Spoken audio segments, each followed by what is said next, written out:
আজকে আমার সূচি আন্টির বিয়ে ছিল, যার জন্য আমরা সবাই একসাথে হয়েছি।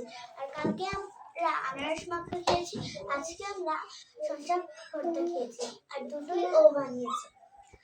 আমি বানালাম, আমি শসার ভর্তা বাজার থেকে 1 কেজি শসা কিনে আনলাম, তারপরে আধা কেজি তেঁতুল কিনে আনলাম, তারপরে শসাটাকে প্রথমে ধুয়ে নিলাম, তারপর ধুয়ে নেওয়ার পরে তাকে ছিলে নিলাম, ছিলে নেওয়ার পরে এটাকে সুন্দর করে কেটে নিলাম, কেটে নেওয়ার পর ওটার কাছে একটু কাঁচা লঙ্কা ধনে পাতা দিয়ে সুন্দর করে এটাকে আবার আমি যেটা আনলাম বাজার থেকে, যে আমি তেঁতুল আনলাম সেই তেঁতুলটা দিয়ে মাখিয়ে নিলাম।